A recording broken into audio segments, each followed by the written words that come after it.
Hi guys, thank you for joining us on Black Ink Cinema Podcast. We are joined by Michael Akadiri. What's going on, people? Did I say your name properly? You said it better than me. Woo! I love that. I think it's a lovely surname. Thank you. Before we get into your very unique film choice. Yeah, for sure. We want to get to know you a little bit better. So, you're a stand-up comedian. That's right. By night, but by day, you have an incredible job. Tell us all about it. Yeah, I've saved a few lives. Just a few? Just a Small? few. Small. I'm trying. No, I'm actually being a bit facetious. So, junior doctor, been doing that for coming up to 7 years. Sorry, you don't just say junior doctor and there's not a round of applause for Oh yeah, we're still doing that. I'll take saving it. lives. I'll take it. Yes. Some people don't do it anymore. Like, you know, it's at gigs, No. people are like, nah, that's 2020 now, man. 2023 We're good now. Yeah, we're good now. We stopped doing that. Yeah. So the fact you're still continuing. Oh, absolutely. I love that. Yeah. So, but I'm actually, truth be told, I'm on a sabbatical now. I've been on a sabbatical since October, just to see whether the jokes can pay. We're still trying to figure that out. Yeah. But yeah, I've been doing that medicine for like 7 years now. That's fantastic. Yes. I love that. Good fun. Why did you get into medicine? Combination of things. You know, there's the old good at science, like people aspect. Oh, nice. There was, when I was born, there was a prophetess who said that that's what I'll do. And apparently, you know, she had the foresight. Yeah. And I have a Nigerian mother. So, you know. You will be a doctor. Yeah, that's it. That is it. Like, you know, my two older brothers, they were allowed to kind of do what they want. So by me, it was like, you know what, now we're putting the foot down now. So, yeah. He doesn't get the freedom. No doubt. So how did you go from doctor to stand-up? So do you know what it was? Like, I never thought in med school when I was at uni, I never really thought, let me do comedy. But people will say you're funny, you got a bit of banter, you're a bit witty. So it's only when I started working, I was like, you know what, let me just see it. There was just curiosity about it.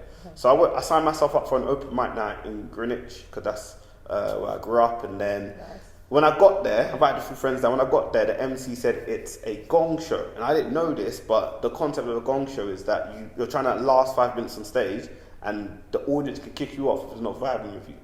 Lovely. So you just threw yourself in the deep end? Right deep end. No life jacket, nothing. Just straight in.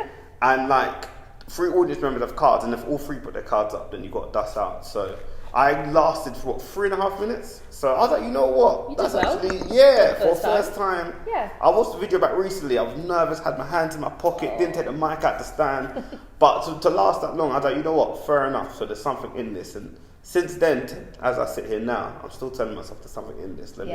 There's always a new little target I'm aiming for. I think it's good to listen to that voice within as well. 100%. It comes from somewhere, so. 100%, yeah. Know the passion. Yeah, I think sometimes we don't listen to that voice. You have to shut that voice down. Yeah. Whereas that's that little kid inside you, and you should listen to that. Society programs you to shut that. 100%. That voice down, so. 100%. So yeah, I said, now I'm going to listen to this voice. This voice has been guiding me since. Yeah, so. Amen to that. Love that. Amen. So how do you find balancing the two then? It was tough in it. So when I was still working, it was very tough. Like, what I'll do, a shift at work, that could be like 8 to 5, run to a show, come back home, repeat. Obviously, if I'm like working weekends, it's just a myth. Or if I'm on night shifts, it's a myth. That said, I did one time do a gig before a night shift. And then, so did the gig, done my night shift, and then obviously went home before the morning. So that was a one-off though. That wasn't too regular. Isn't that a little bit surreal? Because you're like looking after the patients and you're like, an hour ago I was making you were just buzzed. Yeah, now I was energy, whole room laughing. Now I'm like, all right, man, let's just do these compressions. It's just a different mindset. Very surreal. It's a different code switch for sure. Wow. Do you have any comedy heroes or anyone that inspires you? Oh yeah, like I'm probably, like, I love the UK comics, but I'm probably, just because it's more thrown in our face, like I probably grew up a lot more on the US comics, people like obviously Dave Chappelle, Patrice O'Neill, Bernie Mac. I really like a guy called Earthquake. He's been going for a while, but I've only come across him more recently. Then you got the UK sort of people like obviously Mo Gilligan, Babatunde, Dave Baptiste. So yeah. So people that, you know, are doing their thing in this country, that are paving the way for little upstarts like me, for us to, you know, try put our footsteps down on the ground too. Yeah, absolutely. It's been a long time as well, because like like you said, Americans were usually at the forefront. 100%. Black British comedians are paving the way. 100%. They're doing their thing. Yeah. They're getting more primetime opportunities. You see Axel winning Britain's Got Talent and stuff. So it just means when stuff like that happens, then the powers that be are more like, oh, well, this is more accessible. Yeah. You know what I mean? People will get it. People will understand it. So, yeah. Yeah, definitely. And also, you are a bit of a podcaster yourself. So yeah, I dabble, man. I dabble. Yeah. Do you want to tell us about them? Yeah, for sure. So the one that I'm going to promote the most is called Late Nights and Wet Wipes. I do this with Darren Griffiths, fellow comic, and Kazim Jamal, also fellow comic, because we're all comics who are recent fathers, and we're talking about the trials and tribulations of parenting. The reason I'm bringing it up is because I went on Capital Extra in January just to talk, they just vibe, let's just talk about health, obviously new year, new me sort of vibe. And then I didn't plug the podcast. So they'll get mad at me. Oh my goodness, 1.5 million people listen to this every week. And you didn't plug the pod. So that's why I'm plugging it right here. I don't know if we have 1.5 million listeners. We don't quite have that. But, you know, the people that do listen, you heard about the pod. That's what I'm saying. Someone will hear and they will hopefully check it out. No, that's awesome. And we love those guys as well. So we'll be listening as well. And also, there's a few others I'm involved in. Touchline Frackers. Shout out to Touchline Frackers family. So they are, to be honest, it is a football pod, but they've got so many different arms. They've got basketball, they've got F1, that's cool. they've even got a movie, or they call it Popcorn Fracas. Yeah. So they've even got a movie arm which started recently. So I'm part of the Muga, Making United Great Again. It's a football podcast. We just, I don't know who you just thought. I get Arsenal vibes from you. I wouldn't want to talk about this season anyway. So I mean, listen. It's been I can't believe what you guys did. Let's not. We flopped ourselves. So no one's more angry. But to be fair, no one expected it either. That's so it. It's roller coaster. If you told someone that we would have finished second, everyone been gassed. Yeah, that's true. That's true. When it's in touching distance, though, isn't it? Like when you feel you can touch it. There's so many things. It was from that Southampton game. Yeah. Bottom of the league, losing 3-1. You can't do that. You can't do it. So we took football. We did the Arsenal one, did the Chelsea one, so there's that, and then one last one which is archived now during the pandemic. Me and my boy Junior, who also started a bit of comedy recently, also become a father recently. He's just copying my whole flow. But we had a podcast where we talked about it's called You Should Know Better. So you can go check the old episodes out. That was about looking at the news from the antagonist shoes. So I think a lot of the time we can look at a news story and say, this person's the bad person, this person's the good person. But sometimes you don't always get to hear from the bad person. So the idea is one of us will act like the antagonist and defend whatever's happened. So right now, I'm not sure when this goes out, but right now, a bad person or villain in the media right now is Suella Braverman, who got caught speeding and tried to use a civil servant to help her circumvent the normal rules. So we would normally get Suella on, one of us would be Suella, and then we would ask her to explain herself, for example. That's very cool. Yeah. I have to say, I do love the one about the fathers, the newly fathers, because, again, we don't get a positive image of black men, let alone black fathers. So it's really nice to see you guys get together and talk about your experience and 100%. The male experience. I think that's beautiful. So thank you, man. Yeah, that's one of the motivation behind it. Like a lot of it just for us to catch up, have a chat, because they're at similar ages, and Darren's daughter's a bit older than us, so he can sort of give us tips about what we've got to look forward to. But also a side benefit, takes a village, and the side benefit, as you say, is that positive impact. Because in the media, you don't really see it like that, or if it's there, it's kind of like, hey, man. There's a really cute short film on For Us Films platform about fatherhood, and it interviews a few different men and about their kids, especially with their sons. 100%. Honestly, I was crying like 2 minutes in. I was absolutely sobbing. It's just one of the most beautiful things you've ever seen in your life, and it's like different, just real young men, 100%, being fathers and what they love about fatherhood and what all their experiences. So I just love to see. Thank you. I'll check that out, man. What was it? For Us, you said? For Us Films, For Us Films. All right, man. That's really good to watch. watch. I'll send you the link. Yeah, let's do that. So where can people find all the podcasts? Yes. And yourself on socials? So I'm on socials at Michael Akadiri. So if you put Michael, that's AEL. Michael Ward's messing up the game, man. Before, everyone knew AEL, then he come with the EAL, messing up the game. But AEL, then AKA, and that should pop up. And then on there, there's a link. My link tree has links to all my socials and all the pods that I've just mentioned. Amazing. So yeah. Fantastic. Black in Cinema is all about celebrating black cinema, and you chose a Nollywood comedy? Oh, absolutely, man. Let's take it back to the roots. Osuofia in London. Oh my god, legendary film. I was crying with laughter. It's hilarious. Because I wasn't expecting the amount of comedy. Oh, it's hilarious. And I don't even think it was meant to be a comedy. I just feel like it was meant to be. I think just Nigerians being themselves, and they're just natural comedy. Absolutely some hilarious. Some of the lines had me crying, like, look at your waist. Like, that was just so... It's not... Anyone else would see that as a diss, but if you're African and someone says that to you, you know exactly what it means. 100%. So it's just all of that wrapped in. Why did you choose this film? You know what? Because that's one of the first Nollywood films I ever saw, and it had me busting up as a kid growing up, and I thought it was so funny. I guess being a British-born Nigerian, like I saw it from the London eyes, from someone who's from the diaspora, but obviously with London eyes. So it just made me laugh seeing that. I'm like, this doesn't make sense. Geographically, this doesn't make sense, stuff like that. And I thought it was very funny, very entertaining. And I assumed, I don't know, I've not gone through all the catalogue of this podcast, but I assumed a lot of people probably chose quite a lot of US films, maybe some UK films. Mainstream movies. So I thought, let's take it another way, man. You threw me a curveball. I really had to do my homework. I was like, I've never, ever heard of it, let alone seen it. 100%. So, it was refreshing. Yeah, so open your eyes to something you maybe not seen before, but hopefully still just as entertaining. Yeah, and for those people who haven't seen it, tell them about the storyline. Osuofia in London. So a guy called Osuofia, he's in Nigeria, and he's in a village. He's got his missus there, he's got his kids, and his brother, who he has beef with, suddenly died. So then he gets his brother's will or whatever gets brought to him and said, look, the money's in England, you've got to go to England to go claim your brother's money. So he flies in, and obviously he's stunned in front of his village. He's stunned because he's like, the man now. I'm going to England. I'm big. He's gonna meet the Queen. And he's telling him he's gonna meet the royal family at Buckingham Palace, or what did he call it? Piccadilly Square. That killed me. There was just so much. I know that actor as well. He's hilarious. We need to go back and give him an Oscar. That's what we need to do. Yeah. We need to. I don't know if we can do it reverse. We need to go back 2022 and 2002, I should say, and give him an Oscar. Excellent. Yeah, so he has to go to London to claim his brother's money, but his brother's fiance, wife, I'm not really too sure what their relationship was. Obviously, she wants the money herself, so then she's trying to conspire with some lawyer to take the money away from Osuofia, but Osuofia is smarter than that, and then she's like, you know what?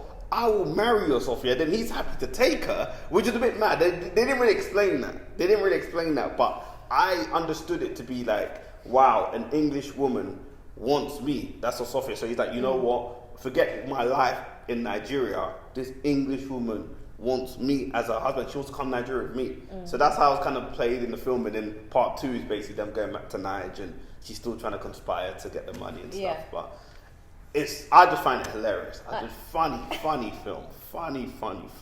What does it mean to you? Like, because you picked the most unusual film that you picked. And it must clearly mean something.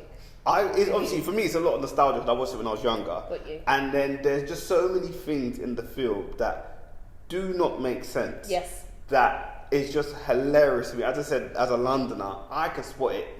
Probably Nigerian people that aren't familiar with London may not pick this up. For example, he lands in Heathrow now. So he landed in Heathrow, and he's at the arrivals lounge at Heathrow. But for some reason, the shot changes to North Greenwich Underground Station. There was a lot of that. And he's being picked up at an underground station by the limousine driver. I was like, this is hilarious. Why? Because it's super budget, and the archive stills that were used were so... didn't even make sense. Didn't even go with the storyline. That is... And someone, who's accustomed to production, I was like, this... to your eyes, it must have been like, what the hell is going on? Right now? One of my favourite scenes is the pigeon. My goodness. And when he gets arrested. I didn't understand what was happening. I was like, and stop it, we're not all bush. We don't just come to London and think that we can just pick up animals off the street.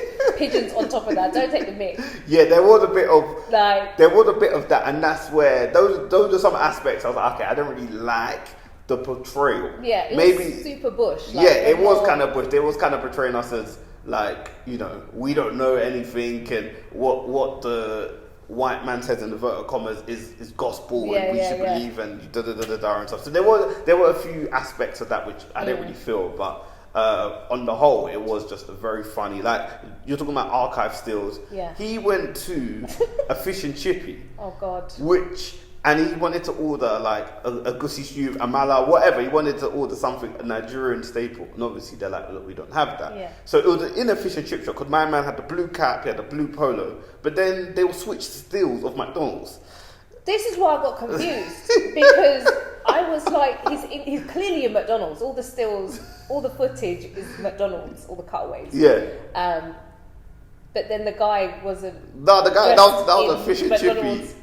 And he was in the fish and chippy asking for. They tried. And then they tried. They tried. Even the bun wasn't McDonald's. Oh yeah, the bun was any bun. That's not McDonald's bun.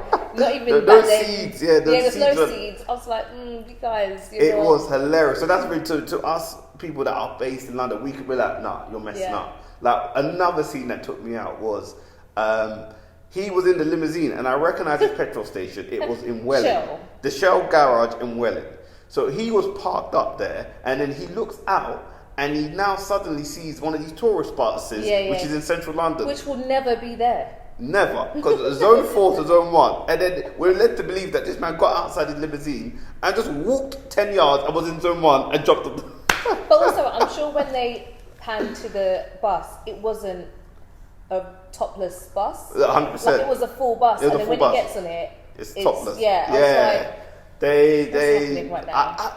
the funniest thing is, do they know that they're just doing a madness, or do they think it looks good? Like that's what I would love to sit in the editing room with these people. Be like, did you know? It looks good. They're just like, this is. We don't care if it's true or not. This is what we're doing.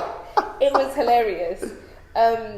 Do you watch lots of Nollywood? Not as much as I used to. I think when I was in my family home growing up, like my mum and dad would put it on and I'd just sit and watch and be like, what's going on. So that's how, through them, that's how I knew about people like Aki and Popo, which are these two, they're not twins, but they come as like a package and they comedic sort of duo and stuff. So through them, I knew a lot, but I don't check it as much as I should do. I should check it more, to be fair. I just get really frustrated because the storylines are always the same. Well, that's really the comedy in it. Misogynistic and just the women were just trash, if I'm going to be honest. Yeah. There was never really like good, strong women. Oh no, you're going to get that. Getting cheated on or beaten or mistreated or this one's sleeping with this one's sister. And I'm like, wow, the scandalousness is just wild. It's very, I'm sure all the writers are men, one. And it's just everyone. Conservative, obviously, Nigerians are very conservative in their sort of views and stuff like that. So that's going to be seen in the films they sort of make and stuff, and it's just foolishness. Absolute foolishness. That's the only way to describe it. I'm just like, what is? Even the way he speaks to his daughters, it's nonsense. Oh, I said, wow. You wouldn't think they're blood related, like he contributed to their making or whatever. That one should even sleep with a monkey. I would never imagine your dad saying, giving you no ratings, that you are so dumb that you would sleep with that. He gives you no rating. I was like, his mouth is sharp. His mouth was very sharp. Oh my god, it was very. I've heard a lot of those lines before, to be fair, and I thought, it's not just us, then, is it? Oh no, absolutely. It's a whole thing. Did you have any characters that you related to in there?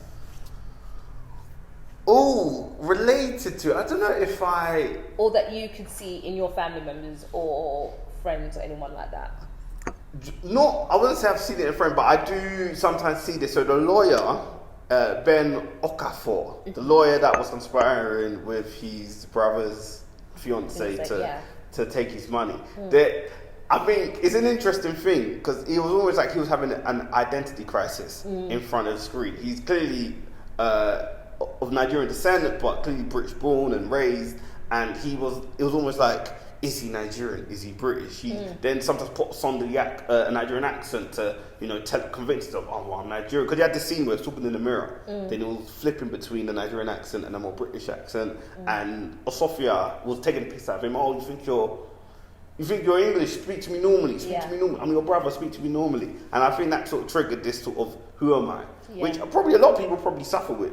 Especially in corporate sort of settings in this country, you can't. If you went there with a very strong Nigerian accent or Yoruba accent, people hate you, man. Yeah, you're encouraged to strip yourself. Oh yeah. You're stripped to layers and conform to this corporate environment and stuff. And maybe there's a lot of people who sort of suffer that. So that make me think, wow, like that's probably what a lot of people probably feel or go through day to day. You know what I mean? Yeah. Have you recommended this film to any of your friends? Oh, like your non-Nigerian friends? Oh, no, I've not. I should do though. That's a good point. Yeah, I think it's really interesting to see. 100%. I will do now. That's a very good point. I will do. I'm gonna let them sort of, go check this out and let me know what you think. It's on YouTube, so if you just spend, instead of going on Netflix and watching some high budget film, what's like low budget? Yeah. A bit more interested, you know what I mean? Yeah, I'm gonna do that. Absolutely. That's really funny because also I think every experience is different for each African, 100%. Each country, and then you've got the tribes, and then you've got 100%. And I just think sometimes people bang this all together and just assume that your experience is exactly the same as this person, and you just 100%. Understand what they're going through. And it's like, no, I've never been to Nigeria actually, so this is insightful for me. 100%.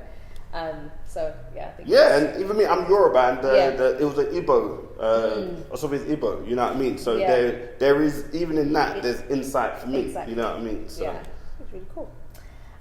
What do you think the reputation is with Nollywood films now?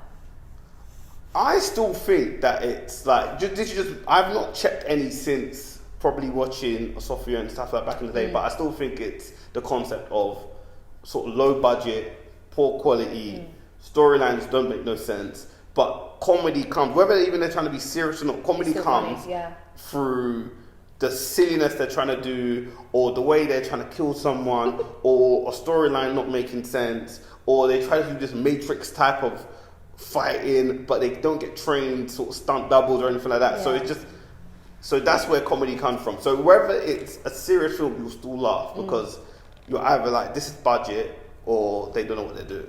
I think now more so, I think there's more investment going into African productions, and whether it's series or films like Amazon Prime, Netflix. Like now you can go on there, and it's not just like during Black History Month. It's like all year round. We can go watch a film based in Lagos or whatever it might be, which I think is quite cool. Like we didn't have those options. We had Nollywood back in the day, and that was the only channel. Yeah, that's the only small. Nollywood TV. Yeah, that was it. So now to have it on all these platforms, 100%. And, more budgets, more money being spent. 100%. It's really cool to see. Oh, it should be, and obviously I think that comes with the globalization of stuff. So there's this globalization of sort of Afrobeats music and stuff. Yes, so absolutely. When people are like, oh, I like this music, what more is there from this culture? Then that sort of shifts the mantle, and there's more interest and more investment and stuff like that. So hopefully more, because there are stories to be told. You know what I mean? Like we saw it. I'm going off a bit tandem now, but we saw with Squid Game, for example, that opened up the interest in, I believe it's Korean. Yes. Yeah, in the sort of Korean market and what Korean films. And my missus, she loves Korean films. She's always watching K-dramas and stuff like that. 100%. So it opens up this. Oh, what's that? What's this? What's this? So I think with hopefully we can grab on the tails of Afrobeats music and then open up a bit more culture and conversation and whatnot. Absolutely, and that's always been my thought process, is that stories should be universal, and just because it's a Korean story or Nigerian story doesn't mean it's just for those people. Oh, 100%. I watched Beef. I don't know if you watched Beef. Yeah, I've not. To be honest, it's cause I haven't watched it, but I saw the controversy around it, which then distracted me from the actual content. See, I'd always stay away from Oh, you're good, man. Yeah, stay away until I've finished watching what I'm watching, and then I can look at it through my point of view. Oh, that's good. That's sensible, man. I'm on Twitter too much, man. I need to jump off, man. I highly recommend it, honestly. I will do. I need to top tier series. It's really? Top tier, okay. Because all the controversy, I can't watch this. And everyone, I was like, damn, I've not even seen it. And it was top 1 or 2 on Netflix when it came up for a minute.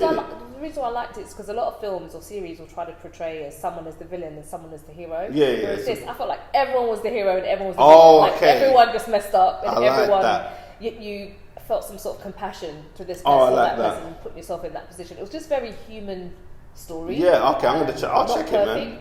Yeah, none of us are perfect. You know what I mean? Silly at times, don't get me wrong, but that's life. 100. I'll check it. I'll check it because it did interest me, but then I got sidetracked. Yeah. So let me go check that. Highly recommend it. Do you have any other favourite Nollywood movies that you would recommend? Not by name, but anything I've mentioned their names for, anything Aki and Popo. Check that. Those two are hilarious. They absolutely. I don't know. Do you recognize the names or? Oh, you should. No. They're obviously it's very sort of specific sort of Nigerian comedy actors. So those two together, Aki, AKE, and Popo, like Paw, like Paw Patrol. Put that into YouTube and you will laugh. Those two together, hilarious. So I'll recommend anyone go check Aki and Popo. Fantastic comedy actors. You heard it here first. We are finished talking about the film and we just have a quick fire section. Okay, I like that. Throw at you. Favourite black actress? Actress? I like Regina Hall. Oh, I love Regina Hall. Yeah, I think she's really good, really funny, entertaining, good energy. Yeah. And she needs to drop the skincare routine. I don't know how these women, there's a bunch of them. Yeah, there's a few of them that, like, you know, they're apparently they're touching 5'0", but you won't tell. 5'0" plus. You won't be able to tell, man. No, so she needs to drop the routine. Absolutely. What about your favourite black actor? There's a good one. Maybe, probably Denzel. Yeah, Denzel Washington, longevity, variety of films. Yeah. He's the GOAT. Yeah, he just always seems to be in control. Yeah. Always seems to be in control. And yeah, I love American Gangster. It's phenomenal. I love American Gangster. I love how he's been really clever or mindful of the selection of characters that he picks, like his roles. 100%. I just think that was, from the jump, you can see that he's made a conscious decision that these are the roles I'm going to play and I'm not going to play these roles. Yeah. You don't really catch him slipping. No. If you know what I mean, in terms of, like, why did you do that? Or why is he looking dumb there? Or Cool. Cool as a cucumber. Yeah, exactly. Favourite black comedian? And this might be a bit of a difficult one for you, but... I'll probably... Alive or dead, or it doesn't matter? Doesn't matter.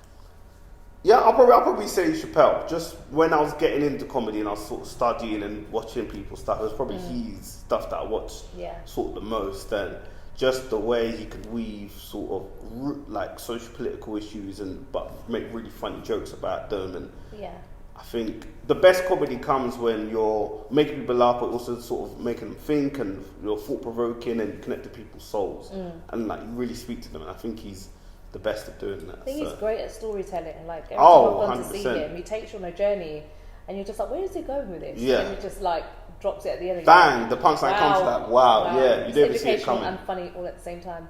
And it's just, he's just flawless at it, man. But that's 30 years deep in the game, so that don't come overnight, you know what I mean? He's been doing this. No doubt. What's your favourite black-led movie? Black-led movie? That's a good question. Black-led? Why has this been hard for me? This is why we had the podcast. The whole concept of the podcast. But then, obviously, I could be cheat and just say the film I brought up, Osuofia in London. Obviously, that's one of my favourite movies, and it's a very black cast. You can't say that. But let me know. Oh my goodness. Just for nostalgia. Obviously, one of the people in this film is now disgraced, but for strong allegations, but he wasn't the main person. I like the Kidulthood sort of series of films. Okay, yes. Particularly, I just think for nostalgia, when that came out... And what it did for the culture as well, When that came out, it was just one of the few times where I've gone cinema and it's like, this is actually speaking to me. Yeah. You know what I mean? And not everything's going to be catered to me. I understand that. I'm not naive to that, you know. Like, the Grinch comes out, I can relate to the Grinch in some way, Christmas and all that good stuff, but the Grinch don't speak to me. Yeah. But when that came out, just like something in London, UK. Very groundbreaking, So I'll say that, because that just changed. That was probably the first time I went to cinema. I was like, I'm actually really looking forward to this. Yeah. You know what I mean? This isn't some American import that, you know, we'll just give it to the people in Britain so they have something to watch. Or this is like made in the UK for the UK. Yeah. So definitely, I'll say the Kidulthood. I remember going to the cinemas to watch that as well, and it was a vibe. The energy. It was a vibe. The energy was different, because everyone was like, this is us. I've never seen that before. We're being represented. And that was the first time in cinema I can recall. I may be wrong, but the first time I can recall something made with like people like you and me in mind. Yeah, you know absolutely. Which was refreshing. Yeah, 100%. Who would play you in your biopic? Oh, like famous actor. Oh shit, yeah, Idris Elba, obviously. Obviously, I don't know. I can't believe you didn't see it. Like, what's my going bad. on? I should have guessed. God damn. And what character would you like to play in a movie or a series? Like, what kind of character would it be? Ooh, if obviously avoiding, so obviously naturally with comedy, I'd love to play sort of comedic acting role, something like that. But I would love to like do some true crime. Like in a second life, I'd love to be a homicide detective. Oh, okay, in a like second true detective kind of thing. Yeah, if I could do, because I love watching the show called The First 48. It's an American show. Oh yeah, now I watch all of that. Yes, yeah. Where they're trying to find the perpetrator in the first 48 hours, get leads and stuff. Because obviously after that, it goes cold. It goes cold. So I love that shit. It's sad because someone has to die for the show to be made, but it's good. I love it. So, I'd love to be a detective in one of these. That's cool. That's a really cool answer, actually. Yeah. It's just a weird interest. Like, everyone's got their little weird, peculiar sort of interest. That's just mine. True crime. I love it. Amazing. Well, that's a wrap on the round. Thank you. I think we've got to know you a little bit better on that round. Yeah, for sure. So, if you had to direct people to YouTube to entice them to watch Osuofia in London, what clip would it be and why? I would say it's the clip I would pick has to be the McDonald's one where my man is trying to order a mala and a gussi in what they want us to believe is a McDonald's, but it's actually a fish and chip shop. That is absolutely hilarious, and I think that is funny. But there's so many other scenes. There's a scene where he goes to the corner shop and he asks for a agege bread, which is a type of sort of Nigerian bread. I don't think it's just specific to Nigeria, but a type of sweet bread, very sweet, very tasty. And they don't have it. They got Hovis at Kingsmill. Then he's like, no, okay, I haven't got money on me. I'm a rich man. Let me go to my house. Let me get him credit. The man's like, no, you can't get him credit. You can't do that here. You can't do that. He's like, I'm a rich man. Then he said, because you don't believe me, I'm going to take it. Oh, one of my favourites was when the lawyers come to him back home. Oh, tell him he's inherited all of this, and he's just like, no, like arguing with them. That whole bare beef with them. Proper, like that whole scene was just, I had me in stitches. And then he realizes that he's going to be rich, and then he's like, you're giving me money. Okay, then he gets his daughters, cry, you're upset, your uncle just cry. He even tells them to cry. I was like, what is going on here? It's actually hilarious. That's the thing. We need to go to the Oscar Academy and I think it must have been improv, right? Because some of it, it must have. You can't write that hilarity. It's too funny. Yeah, I think they must have given the actors there a lot of license to do their thing. This is what we basically want you to say. I love it, man. Well, there's quite a few clips for you guys to go and see and check out. And if you want to watch this film, you can watch it on YouTube. And it's free, so you can go and support some black cinema. But thank you, Michael. No, thanks for having me, man. It's been fun. Hilarious, and showed me a film that I never knew existed. So check it out. Yeah, let's support more Nollywood films. We support Hollywood. We support, I don't even know what's the British equivalent. BAFTA. I don't know what do you call what is the British equivalent to the Hollywood? What do you call it? Well, we British indie films. British indie. I don't know where Pinewood Studios, whatever you want to call it. We support them. Support Nollywood. Support what's going on. I see some South African films out there. Let's support what's going back. Absolutely. On the continent. Thanks again, Michael. Wish you all the best. Take care, people.